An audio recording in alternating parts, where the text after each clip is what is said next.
A very warm welcome to this next episode of the Gender Tech Podcast. This is one discussion that I've always been looking out for. If there is anything that everyone is talking about, apart from the prices of data and, of course, the upcoming elections, then it is artificial intelligence. Some people fear it, some people have embraced it. Some people say it's something that came from Wakanda, which I'm not so sure about. But I mean, artificial intelligence, again, is here to stay. It's shaping how we work, how we think, how we automate tasks. And it's high time that our mindsets change and embrace it. So I have two amazing gentlemen in the onset who are going to help us demystify AI. I know we've spoken about AI several times, but I'm like, this time I need to have two. One is a common face, and then the other is an expert who is going to, challenge us on how to use and embrace AI. You're welcome, gentlemen. Thank you. Okay, so on my left, which one is the left? This? Then the right.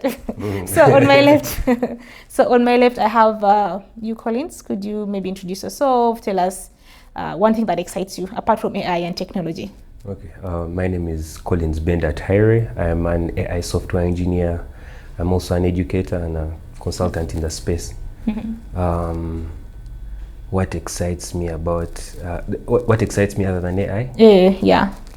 There's a lot of things. I think learning generally excites me. So That's true. yeah, as I picked up a couple of instruments over the past couple of weeks, I've been learning to draw. Yeah. So learning new things excites me, like, a lot. If you told me there's something like some new thing, completely new, and you wanted to just... If I said, Collins, let's go to the kitchen now and cook, you'd Yes. go ahead and learn. Yes. Interesting. Yes, Mr. Tusi. I guess we don't differ so much, but I think for me, what excites me, again, I've been on this podcast before, so I may introduce myself. Tusi May Kenneth, I go by Tusi, and I run Mac AI, which is a personalized learning intelligence that is changing how people learn how to learn. So for me, what excites me the most is the moment, right? It's hard to sort of define, but the moment that I have, because I count on how many things I can be able to do within that time. And is it learning a new thing? Is it connecting with a stranger?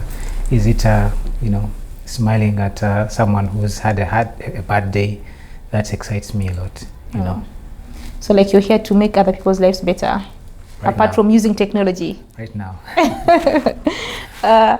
Okay, I said earlier on that AI is shaping how we think and how we do work, how we do business, how we study, how we do research.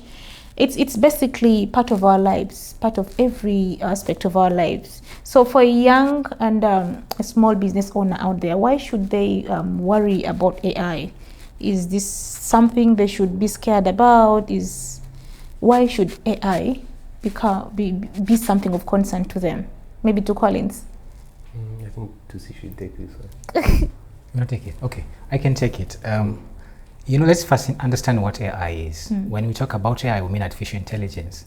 And what is intelligence? The ability to, I guess, solve problems and in a way that you can standardize, and over time, and maybe at a point that gets automated without your need, So maybe is it subconscious? Is it consciously? You begin to do things the right way, maybe sometimes the right way first time. So I think for small businesses, the question is that, do they need this kind of ability to solve problems quickly, to sort of be able to, leverage this tool, which is a sort of like the artificial form of intelligence, to be able to increase profits, to be able to serve their customers better. The question is that whether they need it, that's not what to debate. But I guess we have to look at what is it for, why is it not possible for small businesses? Is it a first priority or a thing? we have an expert in the house, but do you think it's a priority? And for me, that's where I begin to question it. I feel like, yes, there is a need for intelligence, whatever form it is, but is it AI? Is AI the form of intelligence that would help a small business? And I believe there could be ways, because small business has got problems to solve. They've got systems to make efficient, of which some of these things AI can do, but do they have what it takes for them to leverage this opportunity? Or should we discuss something desirable that would be ideal in a state which may not allow that? So I guess for me, I could have these questions thrown back to us, more like this is a discussion. We have to question, is it the opportunity that we are discussing, or the ability to harness the wind, or the opportunity that we have as a small business owners? And I guess we can take it from there, right? Yeah, I think it's also business specific. There are different businesses that solely rely on AI, who are actually leveraging it 100% right now. The other environments, like the education, we have Google Classroom now, that other people, you don't have to be in a physical class, but like you're online, but you're actually in class, where you teachers and students interact virtually. But again, it matters, it limits the in-person meetups. It still bridges that particular gap of studies. Earlier on during our conversation, you mentioned something about how AI is helping the different communities. Could you maybe throw more light on that? Okay, so first, to speak more to what he said, it depends on the nature of the business. Now, he highlighted intelligence. Now I want to highlight technology. So intelligence is what technology scales. If you look at, me, I love using history to draw Lessons? Yeah, to draw lessons. And also, I like to use first principles thinking, so that anyone that doesn't understand technology, that doesn't understand AI, can understand what we're talking about. Sure. So what is the goal of a business? Make money. To make money. In order to make money, I exchange value for money. Yep. But certain value doesn't require scale. Does that make sense? Yeah. We're going to get there. So if I'm selling bags, do I need AI or I need technology? So I think you need both. This is where I could actually think about a thing. Yeah. Do you need AI or do you need technology? Is the other part of the other, or is there the global term to define this? I guess maybe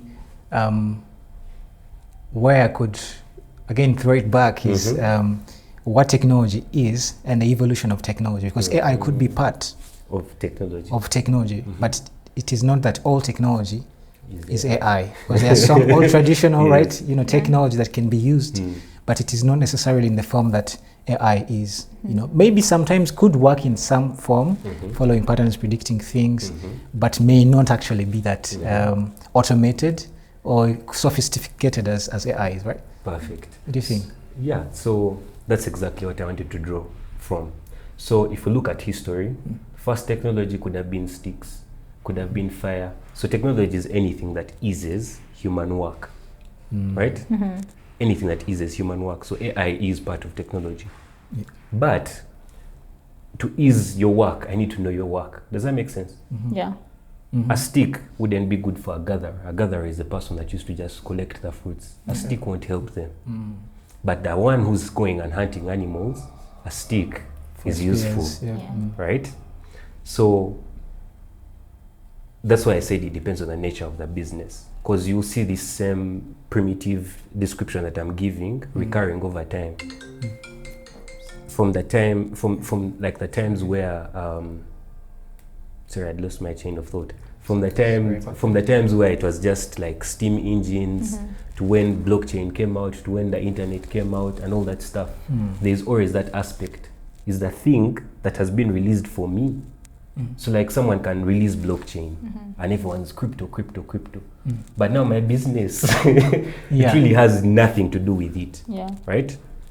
Okay, now that we've defined what technology is and what a business is, let's now graduate from there and see where AI fits into this, where normal technology, like setting up a Google Classroom, setting up a WhatsApp store and stuff like that, where it fits in this case, right? So for me, I always focus on like the nature of the business. So the nature of a business. So now, Small businesses. small businesses in this case, majority do not need most of these solutions. Yeah. Like most of the very, very high-end AI solutions. Because for AI to work for you well, there's like a bare minimum that you need to have. So I've noticed AI works very well for slightly larger businesses. But for me who wants to sell a bag, because I don't know how we define a small business. Is it like a person starting out, a product business? Is it an intelligence business, like I'm trying to build a product? Sorry, I'm trying to build like a software digital product. I mean, like the landscape is vast. It's very hard to pick out. So I don't know how we should go about the conversation. Yes. Should we start from, because the first thing I want to put out is the person who has a product that they're not creating themselves, they're just reselling, they should leverage technology to scale their ability to reach more people. So AI as an enabler, not as the core. Exactly. But I think I mean, it's like I said earlier, it's business specific. The other small businesses that don't need mainstream AI, but like they need the basics like the ChatGPT for maybe crafting captions. If let's say you're selling a bag and you want like the most appealing aesthetic caption for your bag, I mean, you can use ChatGPT, right? And then if you're a big business that needs automate tasks, we've talked about earlier on, automate tasks, sending maybe your AI model to attend a meeting for you and craft for you notes. You want like to write a proof of concept. We talked about it. Yeah. So for big businesses, they would go for the premium and other models that serve their purpose, right? I want actually to challenge the idea that not all small businesses need AI. I want to think that every small business needs AI. And this is where I'm cite like an example. Yeah, I mean, it's interesting. You know, the question is, I have options of soda, right? I can take Fanta, I can take Mirinda, I can take water. But I know that everyone has to get thirsty. At one point I have to get thirsty. So I cannot discuss thirst, but the form of how I heal my thirst is not in particular the discussion, but rather the content of the water that I need within each of the forms that I choose. I don't know if that's clear. Could you repeat that again? Let me Could you say that in a layman's? Yes, this is what in a layman's tongue. The question is, do we need intelligence? Yes. Does everyone need intelligence? Right? Do small businesses need intelligence? Now we have to look at what components or small businesses need that intelligence. Maybe what is a challenge is that, do they have what it takes to use the intelligence? Do you get my point? Yes. So it's that I want to think that every small business needs AI. But do they have what it takes to use AI or to leverage AI? Not as a core product, first of all, like building an intelligence product like he mentioned, but as in if they are using it, you have to question the idea that, do they have the internet, for instance, which is very basic. Someone selling bags, for instance, can just choose to find what kind of bags are bought the most. I mean, usually it needed market experts to cruise through a lot of data and then, put this data together and then be able to make a conclusion on that, maybe some reserved conclusion. Right now with ChatGPT, they regurgitate all this information, consolidate it, and then put it down in ways that you simply understand, right? Without this complex CAGR, like these sophisticated reports. And then for someone who wanted to know which kinds of bags are bought the most, if they scale down to Uganda, they can find out that, but the first thing they need is the internet. And then two is awareness, right? Do you know that you are in need of something? And that you know that there is a form that can help you get that thing. So I feel like, for me, I want to disagree with the idea that artificial intelligence is not needed for every business. Yep. What do you think? I think it is really, Collins. I mean, we're using two words interchangeably. Semantics. I think we need to define Yeah. what we're saying, what artificial intelligence is. Yeah. Let's define that first. Yeah. So it's just a machine emulating human behavior, Definitely, yes. Yes. right? Yes. Which So is, yeah. to emulate human behavior, I need to know the human. I need to Mhm. define them, just like you've said, Mhm. right? So I can use it for market research. Mhm. I can use it for crafting product descriptions, for Yeah. copywriting. Yeah. Yeah. Yeah, I stand. So I think that corrected. that's Yeah. Yeah. Okay. Yeah. yeah. So again, the discussions around AI are very vast, like they're very wide, Mm. and we have young aspiring innovators and developers who are coming up. By the way, the last 3 weeks have been so tense for me. I've been interacting with a couple of young people, those ones who want to develop like their own versions of ChatGPT, their own versions of the mainstream AI, you Yeah. know. So like in terms of ecosystem, for the two of you who've been in this space for a very long time, like how is the ecosystem in Uganda like? Is it favorable? Does it support upcoming developers? For someone out there who'd want to start sitting and writing code? Yeah. So Tough one, hey? I think, okay, so there are two ways to answer this question. If the person has access to the internet, it's favorable, Okay. right? It is. So this is going to speak to what I want to say. Me, I think, like if you're getting into this space, you should think global. It says favorable in terms of access to data sets and then access to like policy, and all that stuff, policies, data infrastructure. sets, and support groups, because I mean The environment. yeah, the environment, Okay, is it so favorable for them? Part of my work, I was working with AI Studio, which is an initiative that was created under the Science and Technology Innovation Secretariat, under the Office of the President, where we adapted models to speak Luganda, to speak Swahili. We're trying to solve a couple of the problems with AI. I particularly led the team that was building the open data platform, which is a platform that's supposed to disseminate data sets Data sets, from yeah. different government parastatals and organizations. And while I was under it, there is a bureau that was started called Industry 4.0, which is Say meant that again, to industry. 4.0. Industry 4.0. Ah, Yeah, 4.0. sorry. When I say 4.0, it's I get it. You're trying to Yeah. use jargon. Some we don't understand that. Yes. So there's it's called the Deep Tech Research Center. So it's a website actually. You can check it out. deeptechresearchcenter.ug, I think. So they're putting out a lot of resources. So if you wanted to record a podcast like this, you can go there. If you wanted to make a game, you can go there. If you wanted to access GPUs to train AI, you can go there. If you want to access microcontrollers to start on like robotics work, you can go there. They have a couple of programs they've been running with Makerere, where they've been teaching people how to use AI from traditional machine learning to okay, most people are not covering like AI engineering, but mostly traditional machine learning.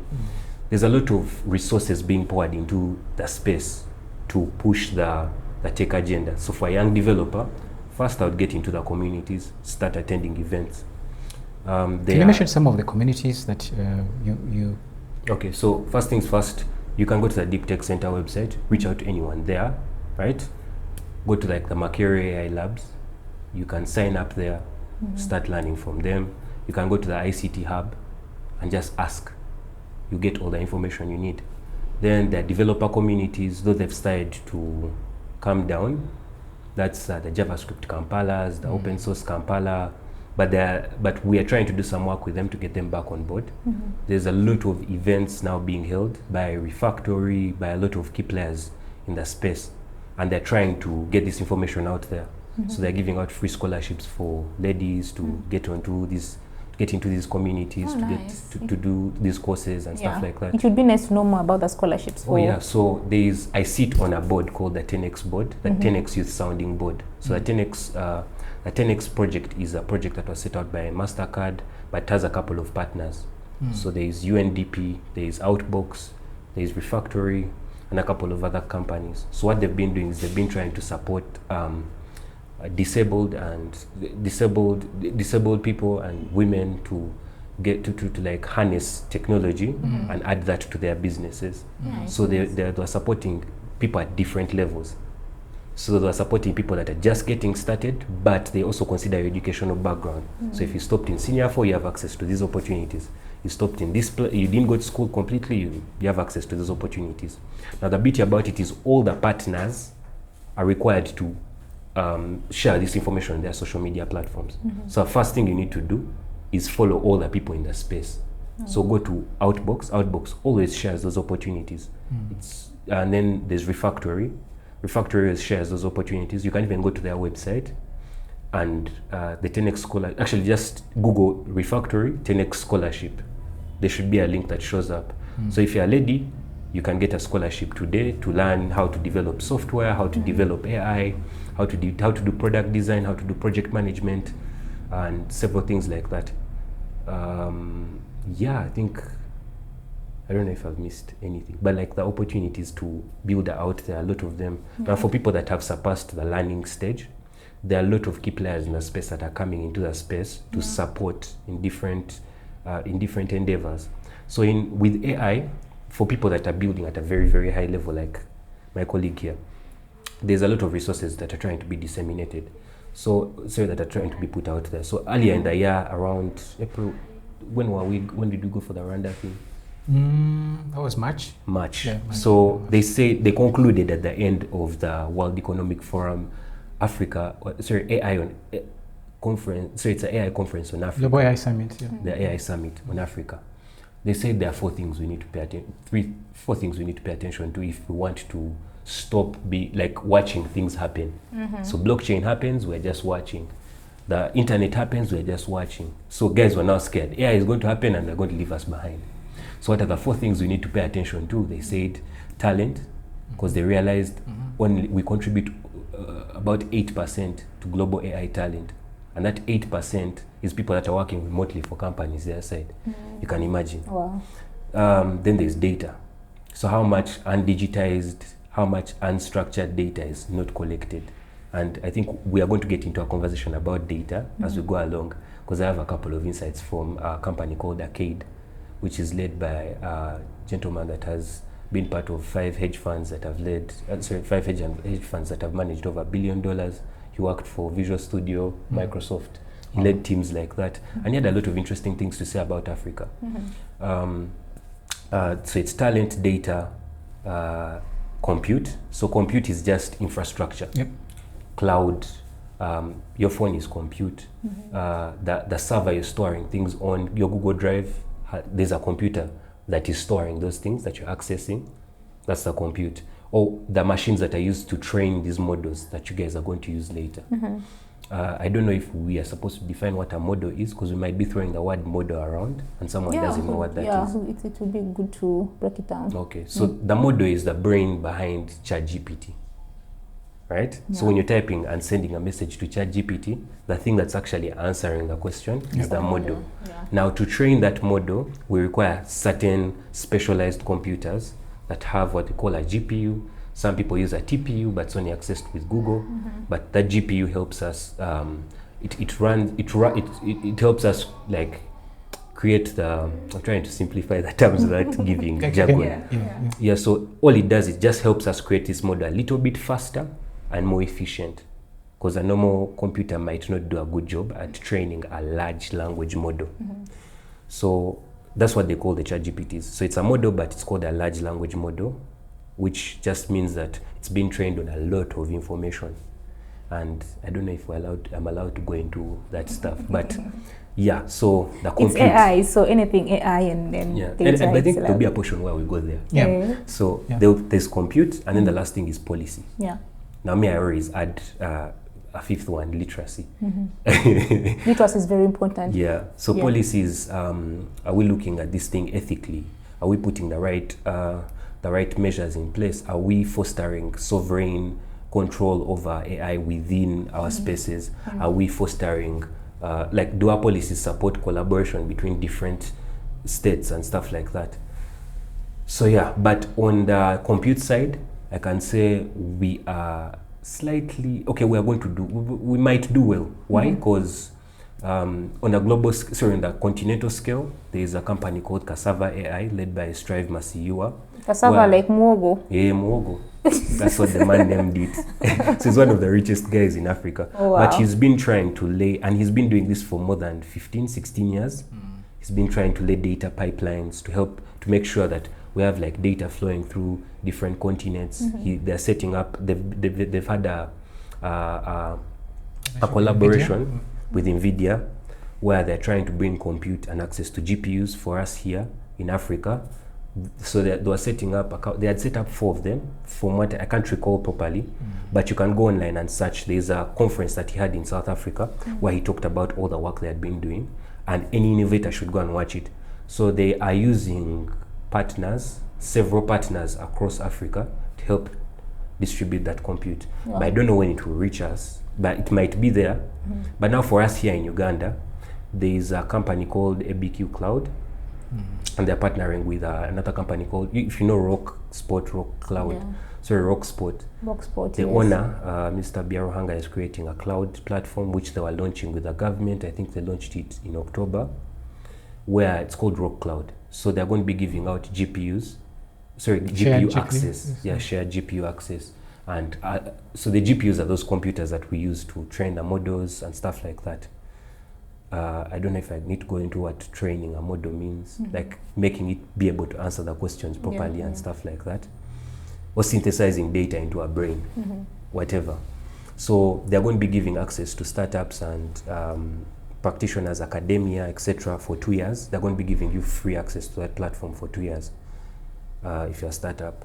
They launched, I think, in October. Must the startup be doing work around AI, or it's I think it's general, because like the thing is, this AI thing is not, I don't think a startup can just be there and say, I'm doing AI, unless they're providing AI services, or maybe even if they're doing AI research, it's normally grounded in terms of like different spaces, because he does research, but it is mostly in the educational space.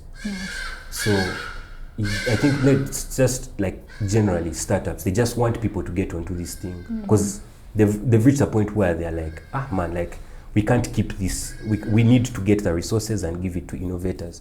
That's actually what happened at the Industry 4.0 Bureau, where they called, because me I just entered as a volunteer. I heard about the thing and I went there. The hackathons came afterwards. The hackathons were part of the plan. So the plan was laid out by Future Labs, which is part of the Innovation Village. So they wrote a proposal telling these guys, man, you need to wake up. Innovators need these things.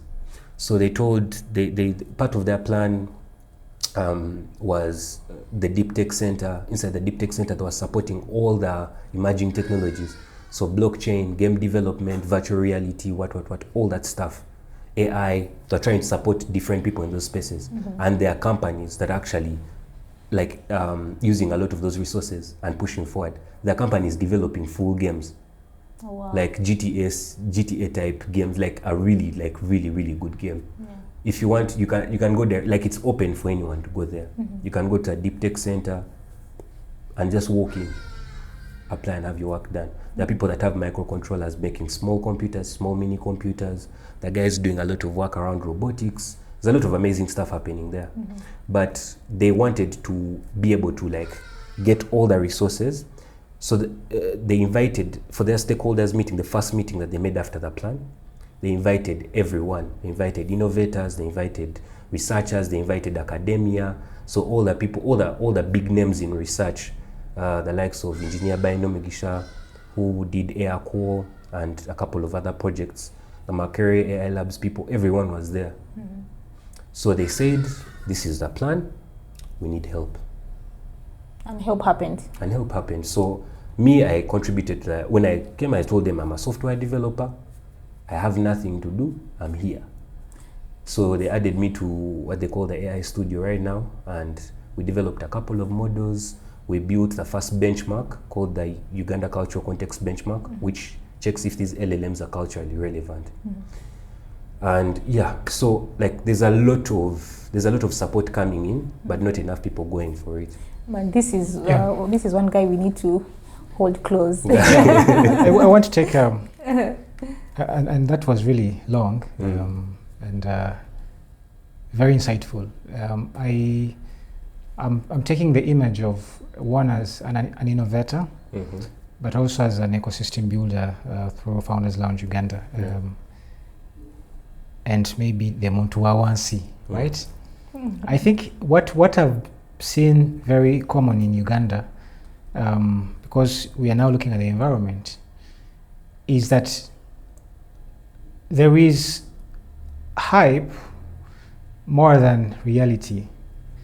And this hype is led by people who don't understand reality. And it now closes it closes by creating illusions that there is no gap or that we are catching up. I don't know if that's clear. Yeah, so these people front all this stuff. They lack the knowledge and the skills that would qualify them to be champions of this, and yet they close the door for someone who is an expert. And so what happens is that this expert feels like they do not have that space. Do you know what they do? They will move out. They'll go to Kenya, they'll go to the US, and now brain drain starts. And back home, we have young people who speak to people who don't understand the language of the space of AI.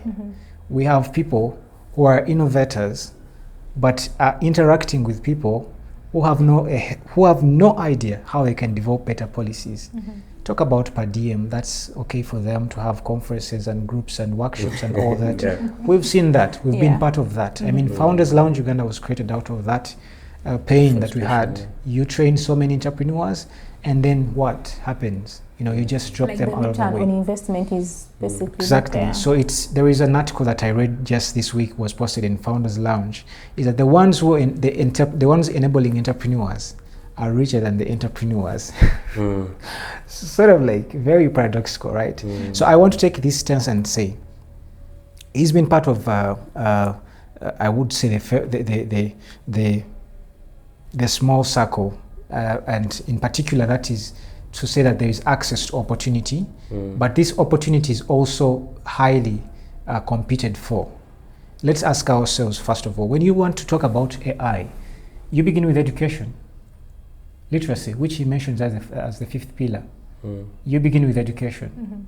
Because you cannot be able to talk about talent that will build the AI without the education being there. And what happens? Someone with the education comes into the country, and they are going to take over to champion this. These are expatriates. They are going to export their products to the market.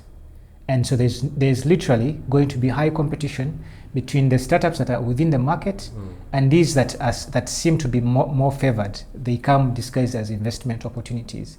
And what they end up doing is study the space, consolidate all the rooms and all that. And man, if you look at, if you to pitch an idea and you have a fellow Mzungu here, sorry, I know that this is not basically racial, but you have a fellow, someone with a different skin, the way how we are structured as, because these are people who do not understand, like I said initially, giving the ground. They don't understand what AI. Someone is going to come and throw around rounds. I'm from Kansas. I've been building AI. This AI is going to save the world. We know Terrence Howard's. We know Terrence Howard's promises. We know Akon's city. And all these things boil down to one thing: the lack of education in the space. The question is that, are we late to that? And comparing to other spaces, are we any better? How do we assess that? It is by policy, right? We look at what the education policy looks like. We can compare policies that have been, for instance, when we look at the technology policies, the digital policies, we have to ask ourselves, have we achieved any good with them in the academia, right? And if not, what has been the issues? Are those issues solved because AI has come to us? Does that give us a better environment or not? And so that is the beginning. So once we move through the literacy level, then we have guys who have the talent that is going to contribute to the global ambition and also to the local thing. People like Collins over here, they are going to, you could I would guess maybe on the next podcast, we would have a university graduate, just fresh one, and discussing this. They would be like, what is happening here? Actually, Computer science graduates, I'm talking about, right? Yeah. They would wonder, what is this? And now if a computer scientist wonders about that, you have to question yourself, who is the talent that's going to build the models, right? And now that goes back to, if I provide the GPUs, who is going to use them, right? And also you have to question the people in agriculture, which is one of the biggest, which is our biggest backbone as Uganda. Who is going to build the AI that will support the backbone, the agriculture sector, right? Well, you're providing the GPUs, thank you, but I don't know how to use them. I don't know how to use them because I'm trying to survive. Because the education now, they are teaching me obsolete stuff, like which has now been deprecated, right? They're like packages. They're already deprecated. You need to upgrade, right? Yeah. So that's now where it boils down. I think one of the most important things, being in the education space, that we have to look at critically, if you want to harness this AI thing, is to fix our education. Because it is the foundation by which we know what we lack, and also by which we have the curiosity to pursue this big ambition. AI is not going to sort of like transform us as a whole at one point. It is us that will transform using AI, transform the country using AI. But now, again, us transforming goes to the national infrastructure, and that also brings us to our next point of discussion. Like, how ready is Uganda's infrastructure and talent pool for this whole AI wave? Like, are we ready enough to handle the information, the data sets that need to be mined, and then like all the nitty-gritties around building AI ecosystems? Are we ready enough as a country? So let's give it 100, and then let's give a number which is 100. Yeah. And then you ask, are we ready? At what number are we? Oh, yeah. At what percentage? At what percentage? Collins. Okay, so. It's also so many things, right? Yeah, let alone the different people that you work I would with. put it at, okay, from what I've seen, because I've met the graduates, I'm training graduates for AI roles in different businesses. I have placed a couple of people in different businesses. I am running, and I normally consult him on how to teach these people better. Education is a big part. It's a big part, and that's the biggest problem. So me, I would put us at how? Say it. Bro, like a 5 is too much. Like 2.5%, honestly. Oh, wow.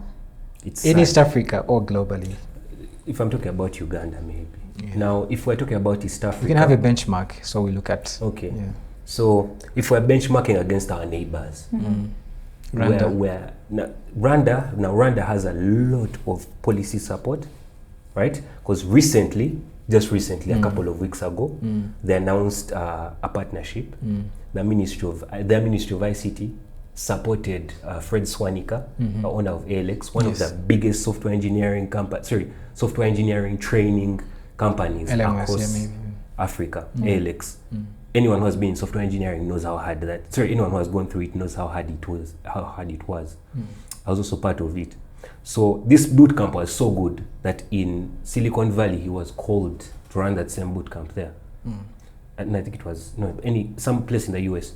So he has a partnership with the Ministry of ICT as well as Anthropic, which is the creators of Claude. And they're building an educational AI called, I've forgotten the name. But you see that Rwanda has a very, very beautiful environment in terms of innovation, policy, and stuff like that. What they lack is the talent. That's true. Right? Now, you go to our other neighbors, Kenya, they have the talent.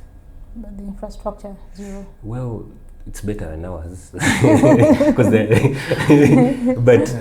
But they have a lot of talent. So let's talk about infrastructure in terms of internet penetration beyond Kampala.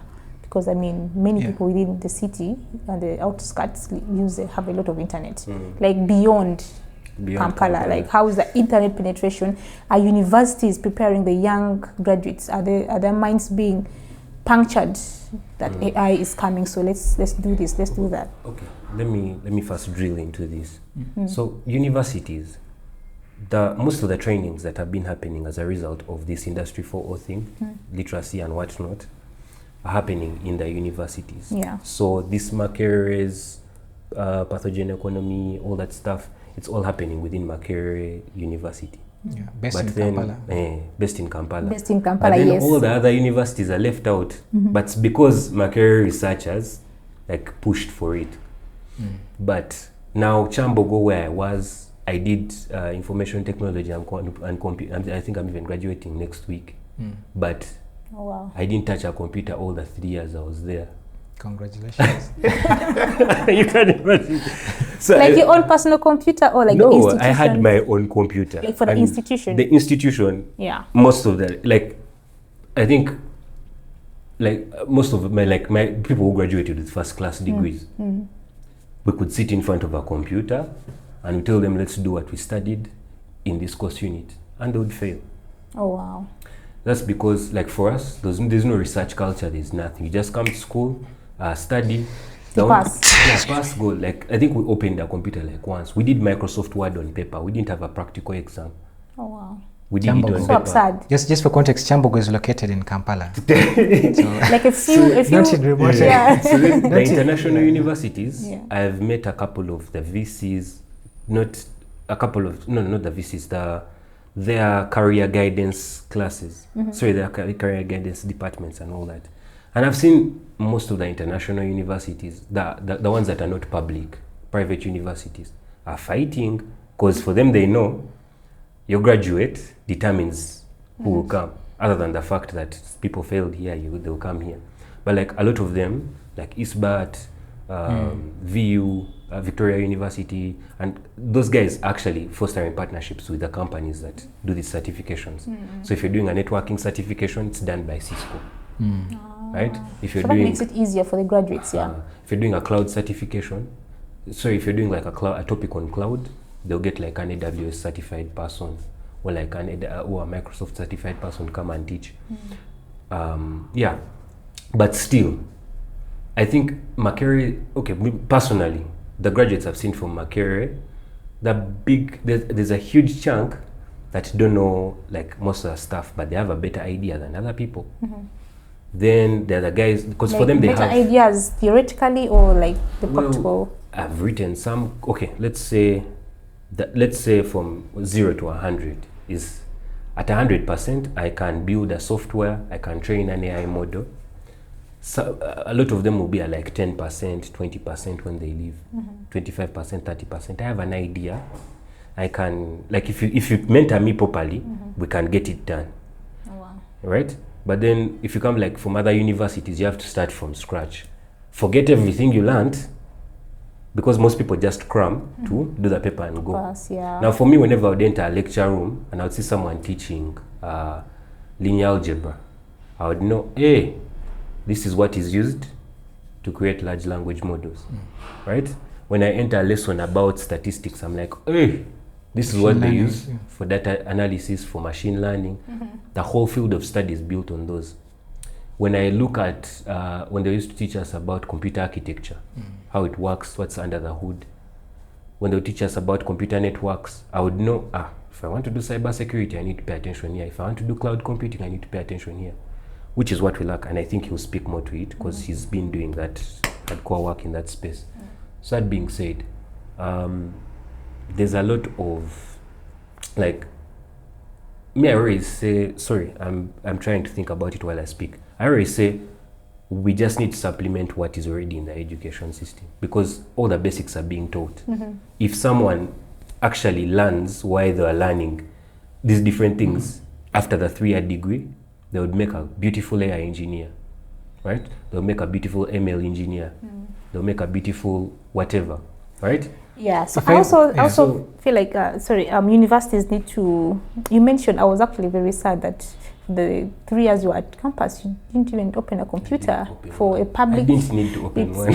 Okay, maybe you didn't need to open one. So Apologies No, to no, sorry. Chambogo, please. Sorry. apologies, yes. The school didn't teach with computers, but would enter a computer lab. teaching what course? Wait, they will teach what courses without computers? Bro, okay, so there are only 3 IT courses in Chambogo. Around 3. Bachelor's in Information Systems. And this happens in a lot of universities, by the way, it's not just Chambogo. Yeah. So they only recently started doing that. So you'd study computer architecture the same way you read a book. You wouldn't open a computer. You study Microsoft Word Why is without that? opening Microsoft. Like, why is that? It's more efficient. I get done with the syllabus, I teach, and I go away. I want It's more efficient for the tutor. Yes, to just because Yeah. the goal is different. It's not for you to understand or spark curiosity. I The think, goal for them is to teach and Yeah, just but- if I may come in from there, the readiness now is what we're assessing, right? Yeah. I guess we're now bringing it from the real Uganda, where we are, with the stories that he mentions, puts us in a pity position. The question is that, as a country, what do we have to drop? Not what do we have to gain? Because I feel like it's the old systems that are limiting us to adopting new systems. It's the old thinking that we still have, that we have to use this method, we have to fix this method. And AI is a new paradigm. You know, it's a new paradigm. When you read the book is called the revolution of scientific, the structure of scientific revolutions. Kuhn, S. Kuhn, who published that book. You begin to see that there is always some paradigms that do not require us to sort of like benchmark on the others. Not saying that for AI to be able to work, we have to look at what has worked for the other sectors. So now this is what I'm challenging us, especially as one builders, but also the policymakers, because the policymakers cannot be able to think about policy if they do not think it in old ways. If they have rather to think it in old ways, and that's the challenge. We were in one of the rooms drafting the national startup policy, and crazy, you find someone standing up, I'm like, so, and it's talking about a startup and says, Mama, there was Kayoski, like selling cassava, selling, beans at a school, and they are defining this confidently. Wow. And the problem is that they have the power to decide on a policy. Well, you can ask them what a startup is, they have no clue. They just think it's English, And now this all ties back into what mindset do we need to adopt. It is not to use the current mindset that we have, because AI, like I said, is a new paradigm. It has challenged a lot. There is the need for energy, right? Energy, which is very key for the compute that we need, level of compute we need. The more compute that we need, the more energy that we'll need. The question is that, do we have to still think of putting up more power grids, like electricity grids, or we can start thinking solar, where we have better leverage? Do you get my point? And so if we have leaders who actually do not have to the structure of thinking for a new revolution, we will end up just having the old forms in a new revolution, and that means 0 times 100, or maybe 1 times 100, which is not any change. So for me, I think that is very key, and that is something that lacks, because it starts from education. Critical thinking, problem solving, and the power to critical analysis. Can you look at what this new thing requires? Academia cannot change, because if lecturers still think the same way, they cannot champion the change of curriculum. If you have the ones who are creating policies sitting in seats, and they are like, AI. What AI? AI is the new thing. AI is the new thing. You ask them, okay, tell me what is AI? And they're like, AI? It's ChatGPT. Yeah. They think AI is what? And they are the ones making policies. Right. Do you get my point? Yeah. So the only thing they are going to talk about, they will do some secondary research, but they do not have the implicit knowledge. Do you get my point? They do not have that even the tacit knowledge, because they are not builders. They are not builders. Yeah. They don't have the experiences. Now the question is that, do we have that state here in Uganda? 100%. Okay. So what do we have to do so that I do not want to think that we do not even deserve a chance to discuss whether we are ready as a country. Sorry to think about that. Yeah. But the question... Hold that conversation right there. It's very interesting, very likable, but let's keep it right there. And to our listeners, thank you so much for watching part 1 of this very interesting conversation on AI, artificial intelligence. I can take the whole day discussing this topic. Until next time, thank you so much for watching us. We are available on all the social media platforms. Follow us and interact with our content. Until then.